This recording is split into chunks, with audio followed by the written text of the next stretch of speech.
Welcome back to another episode of the Aussie Gamers Experience podcast. I am your host, Snoogs, and joining me on deck tonight is my vigilant co-host, Grejio, helping us get through the top news and gaming stories from the week. So sit back, relax, and get ready for episode 308.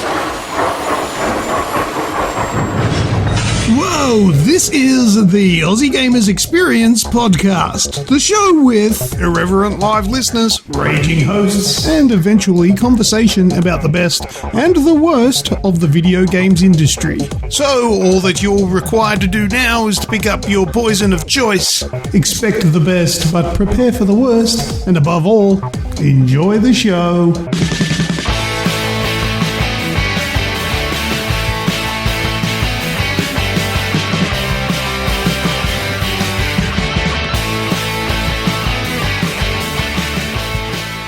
Thanks everyone for joining in. Before we get started, Greg, how are you, mate? I'm well. Well, to be fair, health-wise, I'm probably pretty average. It's the Rona. No, it's not the Rona. It's sinus, actually. It's giving me a splitting headache today. And a bit of asthma to throw in. But look, outside of that, outside of health issues, I'm pretty good. That's good. Been cleaning up the house a bit. We've been trying to sort out the garage. It's a bit of a mess. Did you find your Xbox? No, I still haven't found the missing Xbox. That's a mystery that's going to go on for a little bit longer, I think. But that's all right. I fixed mine, actually, so I'm good. All so right. That's a start. Yeah, well, I didn't really fix it. It sort of fixed itself. It was on the green screen of death, and then eventually it sort of just went, oh, you realize you could just restart. I'm like, I tried doing that, but it's like, yeah, no, if you press it here, it'll magically restart properly. And I'm like, oh, okay. So I clicked the restart, and guess what? It restarted and hasn't missed a beat since. So I have this funny feeling that when me and Ram are asleep in the morning, there's some little fingers that come around, little fairy fingers, come and press the Xbox button a million times, just because they like the sound it makes, and that makes it shit itself. Put it up high. Yeah, I'm gonna have to do something. Yeah, the eject button is the one. The eject is the disk drive is. Maybe I should go diskless next time just to avoid this entire thing. But I'm pretty sure there's some things that have tried to be put in the disk drive that shouldn't go in there. All right. Well, a quick g'day to the Radicus and the Wraith over in the chat. Welcome as always. Get to listen in live. Thank you very much. And I dare say maybe a couple of others will jump in during the episode, so we'll see how we go. All right, well, let's jump into the show. We don't have much this week. It's been a bit of a quiet week. So tonight is pretty much all about the Xbox Showcase, and I dare say two very differing opinions on it. But we'll get to that very shortly because we've got some games to throw in there as well. Let's jump in and get started, shall we, mate? Do it. This week in gaming, back in 2017, which is not all that long ago in the grand scheme of things, Call of Duty Modern Warfare Remastered was released as a standalone title. And I'm putting it on there because because I refused to buy, Advanced Warfare? Mm-hmm. Because it just didn't interest me at the time. So I waited for it to come out, and it came out as a standalone title. And then we got it as a PS Plus. Yes. Brilliant. Have you played any of the COD remaster? Now, I get confused with the remaster versus the reboot. So we're talking about the one where they just literally remastered the game. Yep. Yeah, the original green case remaster. No, I didn't play this because one, I couldn't abide paying money to play that game a second time. I mean, don't get me wrong. I mean, I thoroughly enjoyed playing it the first time, but I just didn't see the value of spending that much money. It wasn't offering that much more. So yes. I missed it. I missed it there, and I'm pretty sure I missed it as a PS Plus. So I just sort of went, well, there we go. It's like, well, there you go. Oh, well. I got it. I played it an absolute ton because I haven't actually played the campaign of it again. I've only picked it up and played multiplayer. That's it. Yeah, right. And Radicus was saying it's still populated. He's played just recently. I don't have it on my PlayStation anymore. My PlayStation's becoming very cramped for space, even with 3 terabytes. I've got to work out what I'm actually playing. But see, that was the other thing. Originally, this was before I sort of played online multiplayer games. So for me, that original Call of Duty was Modern Warfare was just a campaign anyway. So I really don't have any nostalgia. I played some local games with you because at that time we were living together and we were playing with a wire that ran the length of a 2-story house. Yes. That was a long ass cable. But yeah, we that was probably the only kind of sort of multiplayer I played with that Modern Warfare. So it was only the campaign that I was nostalgic for. So yeah. Yeah. You're not going to go and pay a fortune just to, what was it, a 4 or 5 hour campaign again? Yeah. All right. Games. I didn't actually ask you. Have you played anything other than the usual this week? No, I've actually been really boring. And like I said, I spent a lot of my time doing housework this week. I'm adulting like you wouldn't believe. However, obviously I've played a fair whack of Minecraft this week. That's just going from strength to strength. The whole Nether update has got me really balling again, and I have that big project that I'm working on that's slowly coming together. It gets bigger and bigger every day. My kids ask me every time they see Minecraft, can we go and see Uncle Greg's place? It's like he hasn't done anything more yet. Oh, can we just go and have a look anyway? Like, What's that? What's that? Yep. So was that. But other than that, I was going to play more Carrion this week, but I just didn't get there. So the only other thing I can talk about is I've been playing a lot more Forza Street, and I'm going to pick this opportunity because Lucas isn't here to play the sound that he would play once I start to get really wound up and talk about it. Not that I'm planning to get wound up and talk about it, but because I really don't have much to say about it that I didn't say before.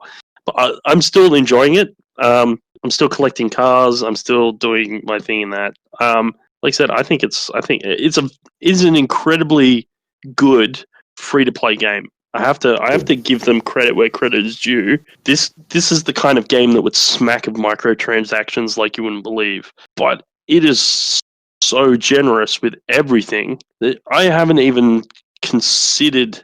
It hasn't even crossed my mind that I would spend money on this game. That's how good it is. So yeah, if you haven't, it's not a traditional racing game, Radicus. So it's not like you properly. The racing is sort of almost it's just easy. It's not hard. Just get on it and play it. Get on it and have a look.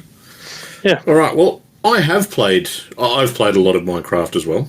I've had a few projects that I've been working on. So I've building some farms, mate. Mate, got an iron farm in a bedrock version of Minecraft to actually get working. And look at that. We got iron farms in bedrock now. That's amazing. It's great. So yeah, I've built that one and a gold farm over the last week. So that's been pretty cool. The gold farm is fantastic, except the portal that you use to bring the zombified piglins into the overworld, it links up with my nether portal it's still like 200 blocks away, but it still links up to it. And because certain piglins, they don't drop into the kill chamber properly, they sort of get stuck in this little section of it, and I haven't worked out how to stop it from happening just yet. But they get stuck in this little bit, and then they go back through the portal. So then when I come through the portal, they're all standing there angered. Shit's with you. Yeah, and I can't even see what's going on. All of a sudden I'm getting hit and dying, and it's happened a few times. So I've enlisted some help to try and get the portals to unlink, but we'll see how that goes. So that's been pretty cool. I've played a lot of... Well, I've tried to play some Carrion this week. By the time sort of my day's done, I'm usually winding down, getting a bit tired, and then playing Carrion. I've gone past where you and I finished up playing it together and gone a little bit further on, and I've gotten to a section where it's starting to get relatively difficult.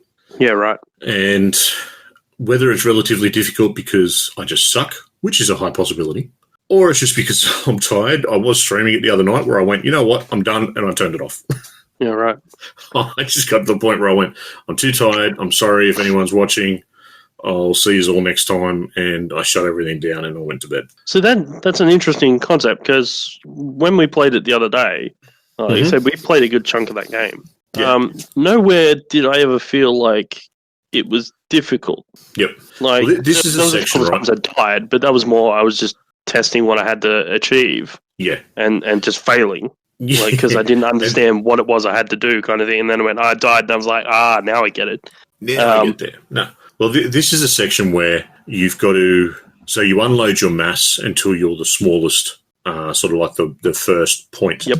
Then you have to go and do this section where you need to use the web shoot thing to open. And then when you do that, you can't get back to pick up your mass. Yeah, so right. you go on to this next section, and then they've got these machines that fly after you. And not only can they shoot you, but their blades also hurt you. And, you know, three hits and you're down. You're gone. And that's all it is. You've got to shoot them with your web. That takes a little bit to recharge. Like, it's only a couple of seconds in between it, but, you know, it's enough to, if you're not out of the way quick enough, it'll catch you off guard. Yep. And like I said, it could just be that I was just too tired and the reflexes weren't going quick enough. But it's still lots of fun. Yeah. Mate, the other thing, I've done the PSVR out. Yeah. So over the weekend, well, last week sometime, I dragged it out and had a look at a couple of things. And then over the weekend, my niece was over and she wanted to have a go of a few things. So we jumped into the usual sort of stuff with the VR party. I put my sister-in-law on Gran Turismo VR. I drove while she was sitting there watching it, nearly falling out of the chair every time I threw it into a corner, which is always fun. Yep. And then I tried Dreams VR. Oh, yeah. Yeah, so the game Dreams has been out for a little while now, and they've actually just released a virtual reality section of it that's compatible. And when I say compatible, that's loosely based. So there is some games on there that people have created that are full interactive with virtual reality. Then there's other ones where it just sort of puts you into this overworld type thing. Kind of like what Moss did, where, you know, you were part of the world, but you weren't, like, you were sort of still just watching on. You weren't actually from the point of view. So it's got a few different experiences that are really cool. It does have a remake of PT on there. Yep. You can watch a few of the Star Wars remakes, things that they've got. There's a whole lot of, you know, experiences and whatnot that you can look at differently in VR, which is all pretty cool. But it's, if you've got Dreams and you've got VR, it is actually worthwhile having a look at. And if you're that way inclined, actually creating with the VR headset on would be so much easier. Yeah, like, of course. I think it would be completely immersive, and like, I'm not that way inclined, but for certain people out there that, you know what they're doing and can get a bit of a use out of the Move controllers, I reckon, you know, you'll start seeing some really, really good stuff on there. Yep. The longer it's out. Last bit of VR is No Man's Sky. Yep. So No Man's Sky, I did try it. I just jumped in. The No Man's Sky is such an underwhelming gem. Yeah. Like, if everything that is available in the game now was available, you know, in the way that it was promised at launch, oh my God, like, it would be absolutely phenomenal. Yep. And playing it in VR, you get this sense of scale, I suppose you could say. Like, just the way that the world, like, even something as simple as my shitty little ship that I started off, like, that you start off in. Yep. Just walking up next to it, and it's absolutely amazing. Yep. Like, it's even in the down, you know, VR does downgrade the graphics a little bit, but it still looks amazing because you're all, like, it's there in front of you. You know, you've got these stupid little creatures running around that look like jumping penises or whatever, but it's really worth the time. So I'll be getting back stuck into it as soon as I put aside some time to actually put some time into it, I guess. Yeah, but that's it for games. Nice and short. I haven't played any Ghost this week because it just didn't grab me. You know, Didn't I grab will it. get to finishing it, but it hasn't grabbed me enough to really want to get stuck into it. But yeah, we'll get there soon. Let's jump on to what's that sound from last week? Did anyone end up getting that? No, I don't think anyone did, eh? If they did, I didn't hear about it. You didn't hear about it? Did you remember what Luke told us it was? Quite frankly, I don't remember the sound. So. Oh no, it's the one I thought. The one I thought it was black, wasn't it? Yeah, you thought it was black. Yep. And 18, you did not get the sound. So don't come in here and using my poor memory as an excuse. Of course, it was a sound that happens when you die in The Last of Us and The Last of Us Part 2. That's right. So I don't have one for this week. Maybe Editing Lucas might. If not, we'll wait until he's back next time because, yeah, he knows he's got buttons and things that he just pushes and it works. Mine's, well, I could just fart into the mic, I guess. That would. What's this? Oh, Snoogs shoot himself. Yeah. All right. Let's jump into the news. There hasn't been a great deal of news. I went and had a look earlier today and yesterday, and I followed some feral stories that were just more of the same miserable, repulsive shit that we've had over the past, 18 months. And there's a few things. There's some stuff about Ubisoft, some stuff about streamers. There's other things that are all within that same feral news stories that are going on. I've ignored them all because I'm not talking about it this week. This week we're going to talk about the Xbox Showcase because the Xbox Showcase has been coming for a long time. Everyone's been very excited about it. We have somewhat of an Xbox fan in Grejio here. And I thought, what better way to go through, and we've had a little bit of a chat in a chat party the other night about our initial thoughts on it. But I reckon it's going to show you just how much difference, there's going to be very differing opinions on what's expected and what's wanted out of the next gen. So let's get stuck into it. Games that were announced. So the big one's probably, Halo Infinite. That was the one that had the sort of most information, I suppose, most showing. They showed a whole lot of gameplay. They showed some video. Yep. An 8-minute demo or something like that. Yep. What was your takeaway? Halo was my first foray into Xbox. With our parties down at God knows where it was. Or was that Ilford? No, I don't know. Yeah, up Sutherland somewhere. Up near Sutherland. So, mate, what did you think of the Halo gameplay? It looks pretty. Mm-hmm. Now, I wasn't watching it in the best circumstance. So I'm watching it on my non-4K TV.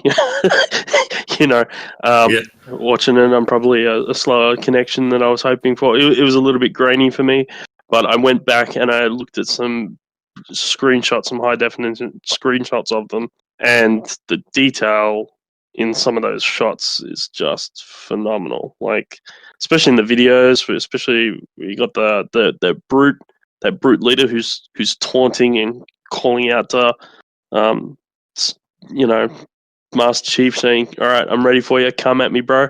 The details in his face are just epic. He looks so cool.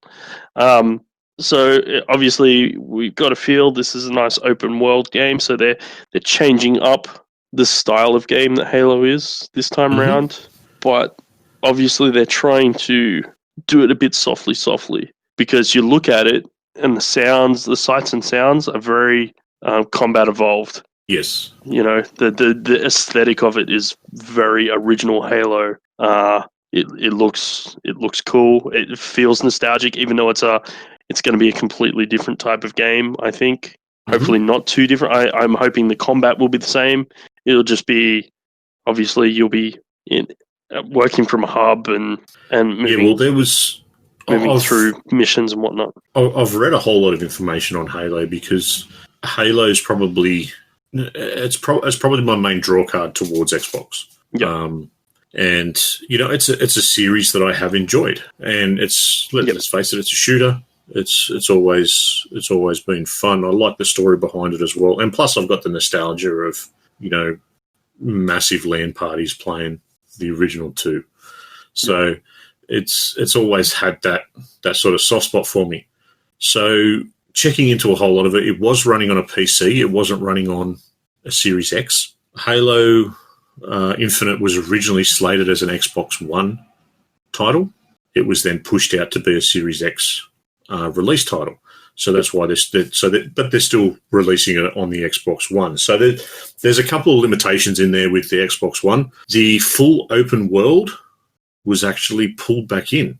So I would have liked to have seen them try and go, like, it's kind of a good thing and a bad thing. It's a good thing in a way that it'll still have that Halo feel to it. It won't feel like a watered down sort of Destiny. If like Destiny, you can go anywhere and do anything, and all this sort of jazz. I think pulling back's a wise move. I do think pulling back's. I think it's a wise move. Touch as well. It's not a full scale change. I think it'll be more open than a normal Halo game, but it'll be a bit more restrictive than a whole open world game, and it just combines, and it also reduces the rate of failure. Exactly. Well, originally there was a want, and some of the original sort of details for the game were that you could actually get in a ship and fly anywhere on the ring. Yeah, right. So they've obviously pulled that back to be a few certain islands on the ring, and that's sort of what progresses. That's your progression. You go to the next island, sort of thing. Yeah. But yeah, it was like I said, it was running on a PC. The PC, so a lot of people have picked up some screenshots. It didn't look that crash hot. I watched it in 1080 was the best I could get on my TV, and my screens on my computer are only 1080, so I was watching it at 1080 60 anyway, which it looked mid. I really quite liked it. The PC that it was running on something which was about half the power of the Series X. Yeah, right. So it's what they call one of their mid-range PCs, which is designed for fault checking and things like that. So beta testing type stuff. Yep. So that seems to be what it was. So that's it looks like Halo. Who knows? It kind of looked a little bit slow to me, but then again, I haven't played Halo in a long time. But it still felt like it looked like a Halo sort of title. Yeah, no. So that's a good thing, mate. I'm not probably the only thing that got me, and this is so ridiculous, right? I watched it, and I had one criticism of the entire Halo thing, and it's the most ridiculous criticism you could have. And I purely bring it up as a lighthearted gesture because I don't want it to be anything more than that, because this is the kind of bullshit that people would pick up and run with. But the sound of the Warthog is horrific. It sounds like a 1.6 liter Corolla, and not the twin cam version either. It sounds like a pus box, and I'm sitting there going, it could sound so much better. I'm pretty sure it sounds better on Forza. When you play Forza, I was just like, this is. And Rem was just sitting there looking at me as if to go, "You're right, but really, is that what you want to pick up on?" I'm like, "Is that what you're picking at?" Yeah. But it was such a prominent sound. Like there was a whole section where obviously they were showing you could do a big jump off the rock kind of thing. I don't know whether that's going to be a thing, whether you're going to have to do stunt jumps in this game. But it was the first thing I thought. It was the first thing I thought. I went, "Oh, great! I'm going to have to do stunt jumps now in Halo." But yeah. So it was the only criticism I had, to be honest. I'm with Wraithy. It needs to sound meaty as fuck. Yeah, it does. So it should sound meaty. How it does. It's a meaty car. It should be meatier. All right. Can you keep yourself in check for the next one? Depends what the next one is. Oh, you want to talk about Forza? Forza Motorsport. Well, to be fair, it's pretty easy. There wasn't much that they did with that. They just showed up. But how sexy racing games are probably one of the easiest titles to get the most out of. Totally. Because you don't have to generate this massive big world. No. You're just generating the car and the track, Yeah, it's very level-based, level-centric. Exactly. Yeah. But, God, that looked beautiful. the cars in that video, they're sitting in the studio, and they're taking photos of them, and I'm just like going, I straight up, I can't tell if that's. I should be able to tell if that's a real car or not, and I can't.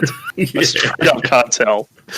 The Apprentice didn't polish that one, that's for sure. Yeah, no, not at all. I'm just sitting there, and it's like it's got its engine cover off, so you can see the entire engine. And usually, it's those shots that have like dead giveaways. That's either because the amount of intricate detail that goes with an engine can sometimes be really hard to replicate, especially with race engines, because nothing about a race engine is. It's all out there. There's no point in trying to cover stuff up. You put it all in there, and it has a function. And if it doesn't have a function, it's not there. But I'm just looking at it, and I'm just sitting there going, "That's a full open, complicated engine," and I have no idea if that's real or not. I'm going to assume it's not, but I can't tell. Yeah, that's coming. I don't think we'll see that for a while. It says it was optimized for Series X. I don't know if we'll see it on the one, but I think we'll wait and see with that one. Yeah. The next one is a bit of a chuckle. Avowed. What Avowed? Avowed from Obsidian. So actually, I think all three of Obsidian's games are great for a number of reasons. But yeah. So Avowed is the open world RPG medieval thing. Do you want to jump in there with your Skyrim ripoff? Yeah. Yeah, to be fair, in the entire let's just talk about the entire Obsidian thing. It was just one big middle finger to Bethesda, in my opinion, and I thought it was hilarious. So obviously, this is all three games were designed to have a good dig, in my opinion, whether they meant to or not. And I'm going to say they probably meant to. All designed to have a big dig at Bethesda, and this is why you screwed with our IP. Now we're just going to flick the finger at you for rooting it into the ground. Yep. So this is obviously a Skyrim dig, and it looks pretty cool. I'm going to give it a crack. I think it'll be just I think Obsidian. I got an interesting take on Obsidian at the moment. I think Obsidian is kind of where Bethesda was back in Fallout 3, Skyrim days. Yep. I think they're going to become the new gold standard for those kinds of games, potentially, especially if you want something that's more story driven. They're very good at that, and I think that's what we'll get from them. We'll start to get some of the, and they'll become that. Bethesda's becoming more like another EA. Yeah, they've kind of gone away. They've become one of those big Ubi EA, where it's more about making money than putting out something that their fans will really, really like. There's no labor of love in the last couple of games they've brought out. Whereas I believe Obsidian are in that golden age of still a labor of love, but we're starting to make money from it. Yeah. I can't remember what the other two. So the other two was there was the expansion for Outer Worlds. Oh, which yes, is obviously their middle finger to Fallout. Fallout, yeah. And the other one was Grounded, which was that Honey, I Shrunk the Kids survival co-op game. Oh, yeah, but that's out. That releases today. Yes, it does. Yeah, that's all right. Well, the preview does. You can play the preview. Isn't it the full game today? No, the preview. No? I'm downloading it at the moment. So if you got Game Pass, you can download the preview. I don't know if you can get it for free everywhere, but I know Game Pass, I get to play the game when it comes out anyway. Yeah, there you go. But I'm going to try it. And pretty much I said that was its middle finger to 76. So another multiplayer survival game. So, look, once again, I think, I'm going to give it a crack. I've already got people that want to play it with me. So I've already got a crew. We're already going to give it a crack, and we'll see how it goes. So it'll either be good or it won't be. All right. I'll be playing it for the next month.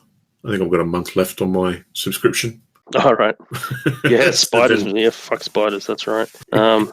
Yep. I'll download it and give it a crack. State of Decay 3. State of Decay. I never understood the blow up, like the such a big talk up for State of Decay. A lot of people love it. It's just doesn't do it for me. It's an announcement trailer, so it's kind of like, hey, this is coming, and there's Zombie Deer. Yep, that's pretty much it. Everwild. Have you Everworld. Which one was have you Everworld? thought much or known much about Everwild? I'm Which guessing one's- not so much. Oh, I'm trying to remember which one it is now. The rare one. Everwild was the yeah, cartoony. yeah. I remember. cool. Yep. Yeah. It looks a bit like it doesn't matter. I can't think of what it's called anyway. Look, it's probably not my speed. Mhm. I know Rem looked at it with a slightly It'd different probably be shade something up Rem's alley. because she kind of likes that sort of style. She likes that. She sort of played a few indie games that are a bit like that. I'm trying to think. There was one where you played as the little red hooded woman that floats through the desert. It had a bit of a similar. I can't remember what that's called. It doesn't matter. But it has a very I know what you're similar talking about. sort of aesthetic to that. It's all to do with nature and magic and working together in a group to achieve something on a journey. That's what I got from it, and I just like, yeah, it looks pretty. But yeah, no, I'm good. The next one I don't ever. Well, As Dusk Falls. I completely switched off when this thing started playing. This was like this interactive drama thing. Again, yeah. very hand-drawn sort of palette. Like, it looks good, but no, Wraith, it's not the furry one. We'll get to the furry one. I switched off. I didn't even watch it. I think I So yeah, it's an independent studio by called Interior Night, and it's a game that spans a 30-year period in the American Southwest and focuses on a family and its sacrifices. And yeah, the aesthetic it's sort of a very watercolor style appearance. So yeah, yep. Once do you know again, anything about Echo Generation? Echo Generation. Another I'm trying to indie remember. game. Yeah, it's nothing. It kind of feels a little bit Stranger Things. Oh type. yes, yeah. No, I remember Rem saying that this guy's a knockoff of Stranger Things, and I didn't like Stranger Things enough. So, sorry, not Stranger Things. I love Stranger Things, the TV show, but I don't know what this game was. I don't know what it was trying to do. I can't remember. But There was a apparently it whole uses list of card system for battling, whatever that is. So I don't know. cool, I guess. Anyway. There's some good bits and pieces in the chat that if anyone wants to go back and read, because Wraith, I am not reading that out. Games that are being, the smart delivery or the free upgrade to Xbox Series X optimized. Forza Horizon 4, Gears 5, Gears Tactics, Ori and the Will of the Wisps. Why? Wow. Sea They of announced Thieves. they'll bring out a special version for the Xbox Series X. And I just went, great, because that game didn't have enough of the Lucas effect attached to it. Now I've got another version of this damn game coming out, and I've got to remember when it's out and whether it's in or out or off or on or fucking stupid game. Just bring it out. I like that they're optimizing it, for 4K 120 frames. Yep. But look, I'm sure it'll look amazing, but I'm sure it will as well. But it's already running at 60 frames. No. It's, I don't understand it anyway. Yeah.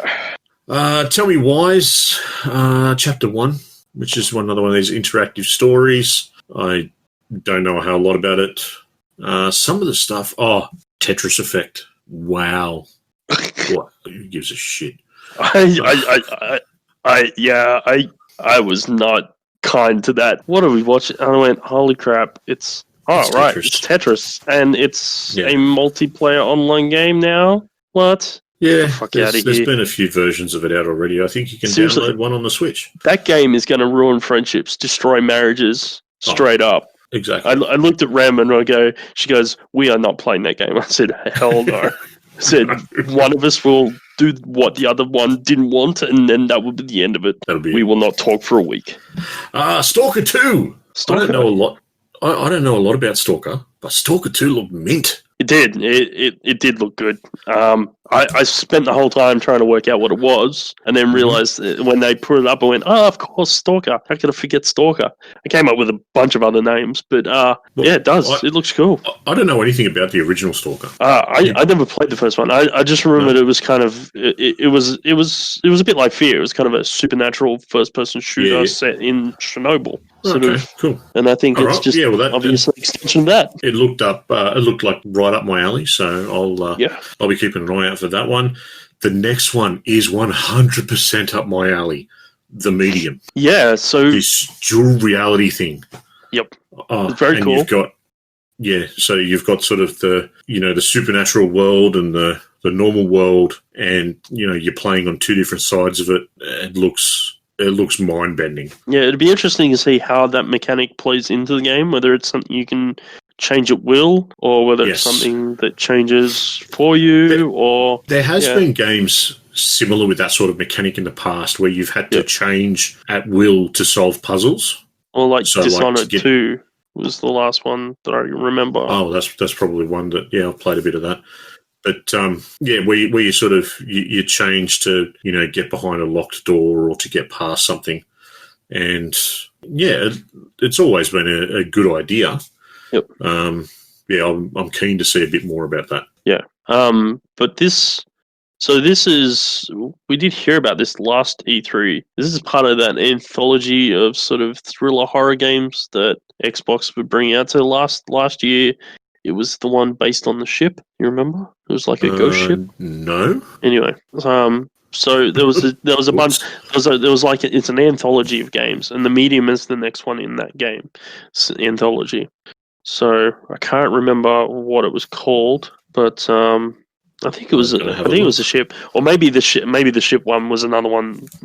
But yeah, I remember there was like a ghost ship one. There was The Medium, and it was like an anthology of games. I thought they were coming out in a lot quicker succession when I heard about this at first, but obviously this is just a one every year. Yeah. So. All right. Not We Happy Few. Is that it? No, it wasn't We Happy Few. No. All right. Dragon Quest. Medan. Oh, Medan. Yeah. Yes. All right. Good work, A10. Look at you go. Look at him go. Smash. Yeah, quick. Dragon Quest. Yeah. 11S, Echoes of an Elusive Age. Yeah, look, cool. Okay, Psychonauts 2. Yeah, look, I said to Rem, I'm really confused about this game. Like, I know that obviously Psychonauts is a thing, but I still struggle to understand who the audience is for this game. Because for me, it's like, it's too adult to be a children's game, and it's too children to be an adult's game. It's like stuck in this weird thing where I don't see who the audience is. No, fair enough. I never played the first one. I never got in, like, it never was a thing for me. So this was another one. It's like, oh yeah, this is weird. And then it come up and it was like, oh, okay, no worries. Next. Warhammer Darktide. Now, this announcement trailer looked absolutely mint, yet I've not seen a Warhammer with this type of gameplay before. No, this is straight up. This is by the numbers Warhammer reveal. This will still be like a sort of isometric game, I guarantee. Yeah. It'll be like every other Warhammer game. This won't be like, I looked at it and I went, this would be really cool if it's a first-person shooter or even a third-person shooter, but it's not going to be. It's going to be the same as every other Warhammer game. It's going to be a Warhammer 40,000. Yep. The Gunk. Yeah. Once again, look, I put this out with Journey to Savage Planet. It's kind of that kind of style of game. You're alone on a planet, you're just exploring it, and you have a MacGuffin that you have to try and collect on the way. In this instance, it's a gunk that's slowly enveloping the world and destroying it, and you're just trying to clean it up. It's essentially Clean Up Australia Day in a game version. So, if you like that kind of thing, go nuts. Right. Like I said, I get the feeling if you like Savage Planet, you probably like this game. It kind of has that same sort of feel to it, doesn't it? And like the artistic style and whatnot. Yep. It kind of has that feel. The last bit, Crossfire X. That's your last bit, is it? There's still heaps. Is there? What's the last still heaps. I've got on me? Anyway, well, let's talk about Crossfire because I'm excited to play this game. You're excited for Crossfire. Yeah, I like the idea of the campaign version of it. Funnily enough, the bit you have to pay for. If you've got Game Pass, you get the multiplayer for free, but which is it's a free to play game anyway. Yeah. But yeah, you have to pay for the campaign when it comes out. So, from my understanding of what Crossfire is, I think, the Chinese version of COD. Yeah, I was thinking it was more like Siege. No, so it's. I think it's. I can't remember exactly, right? But this is like one of the best-selling games in China, and it's essentially it's a COD-esque game. Yeah. Okay. And this is kind of its Western release. That's my understanding of it. I could be completely wrong on that, but that's my understanding of what this is. And I'm just really excited to see how that plays out in the game. Because look, COD is by the numbers what it is. It's made by Americans for Americans. And hoorah, guess what? Americans win. I'd just like to see a different culture's spin on that story. Yeah, I get it won't be as hoorah, and that might be just refreshing enough for me to go, that's quite an enjoyable game. So, all right. Well, what other stuff? I know there was a whole lot of ID at Xbox games. Yep. But I don't have a list for them. Have you got something there? Oh, look, I've got some other stuff. So, look, there's all the Destiny 2 stuff. Yeah. As of September, everything to do with Destiny 2 expansions, the entire game, will be free on Game Pass if you've got it. And it feels, and I don't remember there being anything specifically said, but it had this very strong sense of feeling that Xbox has tried to claw Destiny 2 away from PlayStation in its exclusivity and possibly tilted the tables the other way. But like I said, I don't have anything rock solid on that. It was just a very strong feeling I got.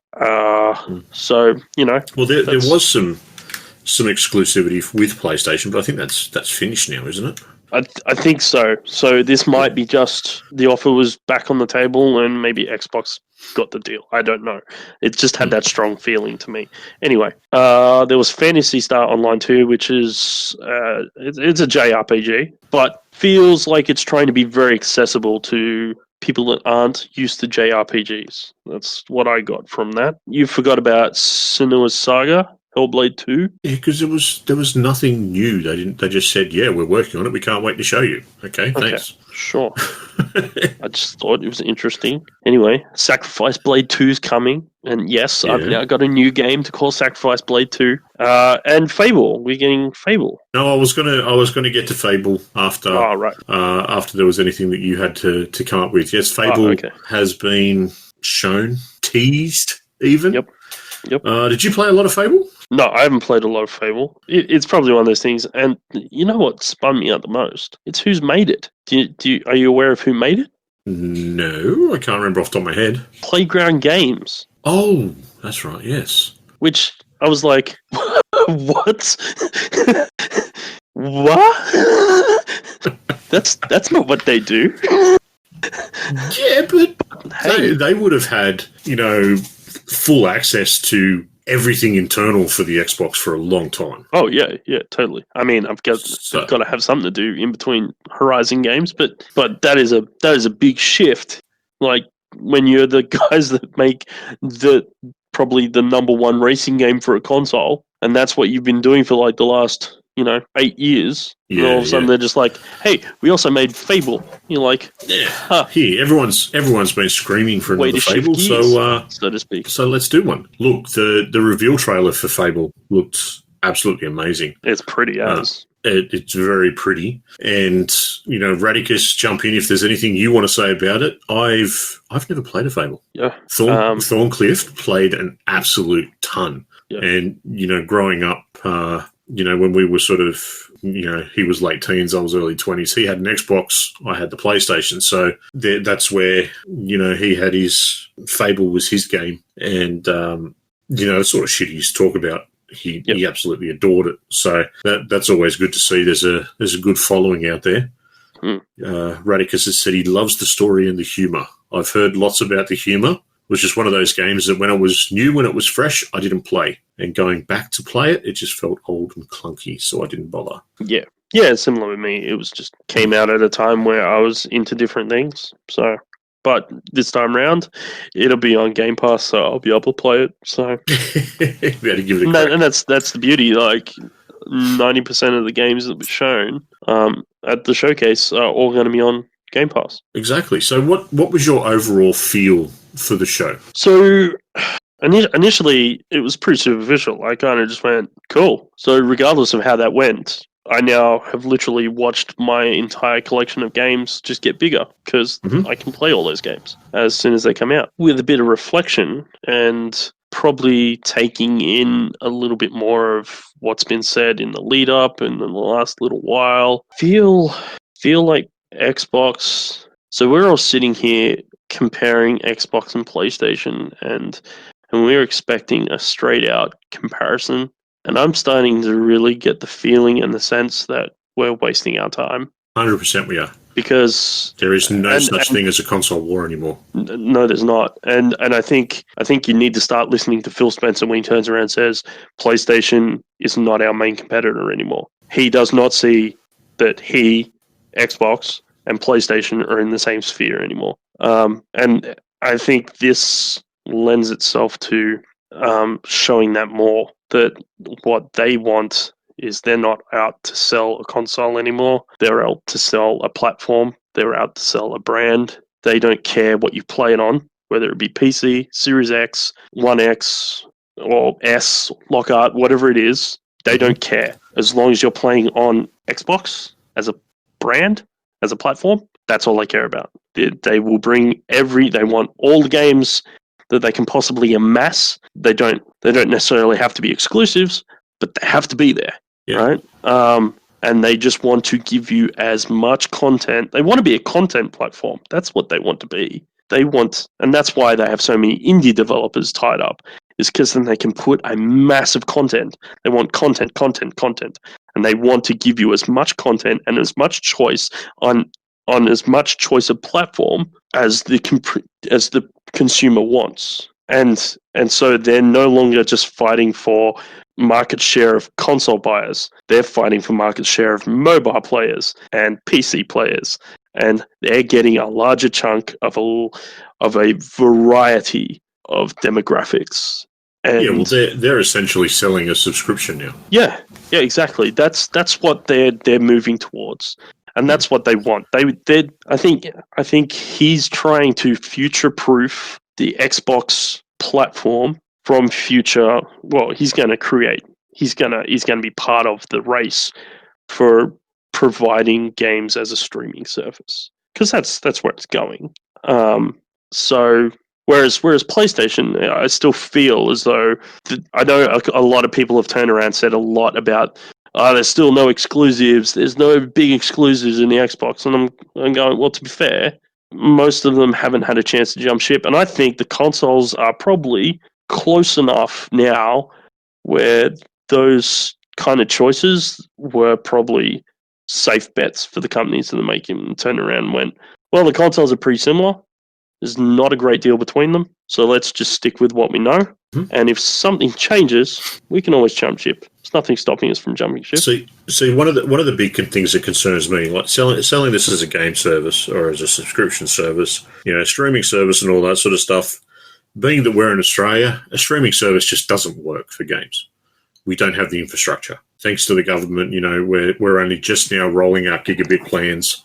That there's people are still complaining as they downloaded 100 terabytes or something. I think someone downloaded 300 terabytes the other month or something. But how they've gone about it, I don't know that it's overly sustainable with new first-party games. So with something like, Fable, it's great that so many more people are going to be able to access it than what would be sold normally. because it's going to be on that subscription pass. But the companies behind it, Obsidian have already come out and said, we think that Game Pass is a great idea, but it's a great idea for older games getting a second run at life, not so much for a newer title. After they released, was it Journey?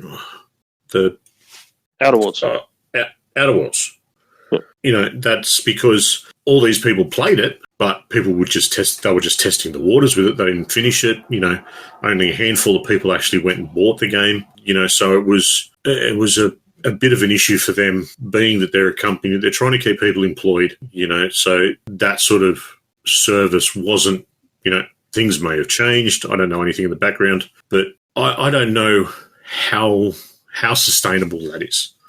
At the moment, you're right. Phil has shown everyone that there is no longer PlayStation versus Xbox thing, and that's been coming for a while. And I think after this recent showcase, it was very much confirmed. Yep. Because after the PlayStation showcase, I want to buy a PlayStation, and I know I'm a little bit biased, but I want to play a PlayStation. I want to buy a PlayStation 5. After the Xbox showcase, don't care. It has not put me any closer to buying an Xbox. It has not, looking at all these upcoming titles, I'm not overly excited to upgrade to the Series X. I'm not even overly excited to go and, continue and put another 12-month subscription of Game Pass Ultimate on. Yeah. It's just, I don't have that excitement factor. Yeah. And I can appreciate that. At the end of the day, it's going to be what you want out of your camp. And I think this is why I said you can't make a comparison anymore. They're not the same thing. So you buy them with different mindsets. Yeah, and that's and my mindset will change, I'm sure, throughout. And I dare say, it'll come down to where I'm at the time, whether I upgrade my PC or I fork out for a Series X, depending on what I want to play. But, I can still get Halo on my One X. I can still play, I can still try those out whenever I want to. So what I'm looking for in the next generation of games and of consoles is a generational leap. I want to pick something up because I don't play a lot on PC. I want to pick up the next console and I want to be blown away by it. Nothing in the Xbox showcase did that for me. I don't think you're going to get what you're looking for, quite frankly, because I've never seen it in any other generation. No, but there was the biggest jump for me when it came to consoles going from one generation to the other was PS2 to PS3. Yeah, but then PS3 to PS4, it wasn't massive, but it was still there. There was still that polish. There was still Killzone. For all the failings that it had as a game, it looked phenomenal. And it was this is a next generation console. I think you're going to have the same problem from here to here. It's going to be polish. That's all you're going to get. Yeah, but at least until the system beds in. But that's always the case. You got to wait. Yeah, you got to wait. It is all the case, but I want that polish. That's what I want. Yeah. Look, I think you're going to get some pretty games up front. Pretty games that pretty much play the same as. Well, you'll have. This is what you have.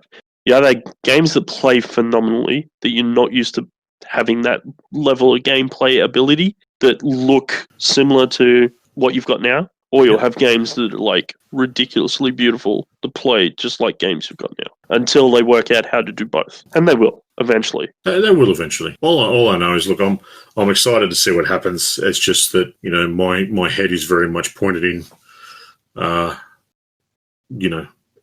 one direction. 100%. Whereas, up until now, I've been very open, and it's I'll be probably picking up both. But now it'll be, I'll throw $800-900 at a graphics card, and be able to do so much more. So yeah, we'll wait and see what happens anyway. But anything else you want to chuck in, mate, before we wrap it up? Not really. I'm obviously in the same boat as you, only just on the opposite side of the fence, and I think a lot of that has to do with the fact of where we are in our gaming spheres anyway. What Xbox has to offer is what I'm used to and what I want out of my console. When I look at PlayStation, even the PS4, I look at it and I've got one and I barely touch it because it doesn't. You probably play Xbox more than I play PlayStation, quite frankly. Yeah, because there's just nothing. There's just nothing there. I can probably count in the entire time I've had a PlayStation, I can probably count on one hand the amount of games I've played on it. I'm glad I gave it to Rem, because she played a hell of a lot more than me. Otherwise, it would have been a complete waste of money, like straight up. But yeah, look, it's just, unfortunately, it's just one of those things. It is, but it's like you said, mate. It's what we want. It's what we're, it's our time. We're all very time poor in this day and age, so our time is precious, and we do what we want in the time allotted to it. So yeah, there's no more console wars. It's just about what you want and what you're looking for. So anyone wants to join in the conversation, don't forget to hit us up on our Discord channel or any of our socials. Go and say g'day. I think that's it, mate, for news. How about some last words? Buy an Xbox, damn it. Well, Radicus and the Wraith have been here all the way through, and A10 joined along. And a quick congratulations to A10 as well, and Mrs. A10 on the arrival of their little one. That's awesome. I love that news. That news is always great.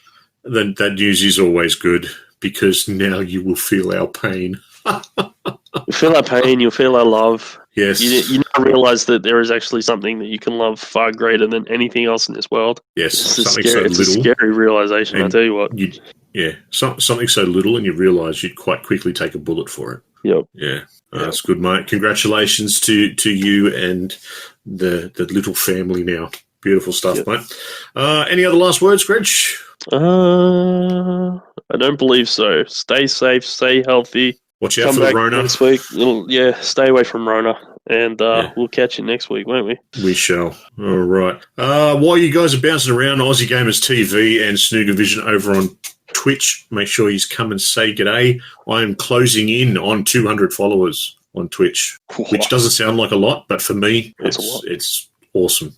So come and say g'day, and make sure you hit that follow button so you know when I go live and dribble shit for an hour or so. Over on Instagram, Grejio XBL, make sure you see what Greg is up to. He doesn't get on there for an hour and dribble shit like I do, but go from here and say g'day.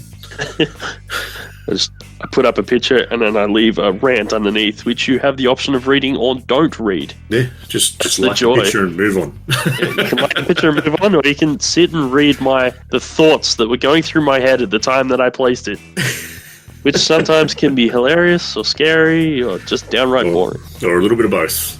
Or all of it, yeah. All right. It's a journey. Well, thanks very much. Thank you very much, everyone. Let's close up the show. Thank you very much to everyone that's listening to the show, and especially those that are still listening this far along. Don't forget to continue any of the topics we've discussed on this show over in our Discord channel, or hit us up via our socials.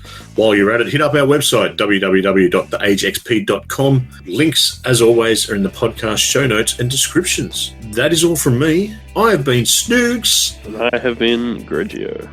And I'm sure Editing Lucas has been in there somewhere. I'm sure. See you next time. Bye. Ooh, once again, we have reached the end of another week in gaming, and if you've listened all the way up until this point of the show, then there's a good chance that you're a perfect fit for the Age XP Discord channel, and you can join by using the links in the show description. Once you've joined, you will find yourself within a community of amazing people who are all interested in one thing, and that's gaming. You can also join in live while we record the show and have your say. Now, don't forget to subscribe to this podcast so you'll be notified when the next episode is available for your listening pleasure. Until next time, take care, be safe, and keep on gaming.